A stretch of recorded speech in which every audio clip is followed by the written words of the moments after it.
All right, so one of the most useful math strategies you can use on a standardized test is to assign numbers to variables, or like picking numbers, right, which is what we call it here. But so when I see a question that says like is equivalent to or equals or is a simplified form of, and I see variables in my question, right, I see x's in my question, I see x's in my answer choices, it generally means I can pick a number, right, solve it through, right, and basically use arithmetic, and then, you know, see what it equals once I pick a number, and then plug it into my answer choices and see which one is equivalent. So let's just do this in practice, right?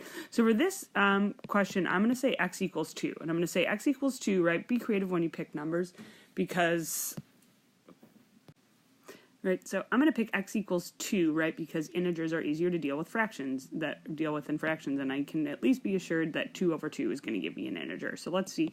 Right, so what I'm going to do is plug in 2 for every single instance of x, right?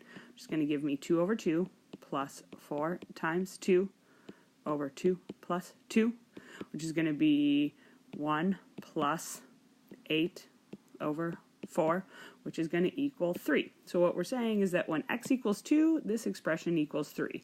So if one of these answer choices is equivalent to this expression, that means when I plug x equals 2 into these answer choices, one of them is going to tell me that it equals 3, right?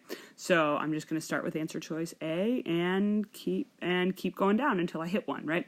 So A is going to be 4 times 2 squared plus 2 times 2 plus 4 over 2 squared plus 2 times 2, right? And that is going to give me 2 squared is 4 times 4 that's going to give me 16 plus 4 over 4 plus 4, right? And that's going to give me 24 over 8, and ding ding, it actually just happened to be the first one, right? So it's going to be answer choice A. If A did not produce the number 3, I'd obviously cross it off and I'd just keep moving down the line.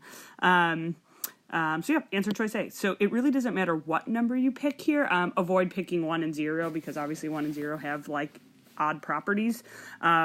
But, you know, usually just pick a number that's going to make your life easier, and integers are easier than fractions. So if you pick numbers during percentage problems, I'd say pick 10 or 100 or something along those lines to make it easier as well. Answer choice A.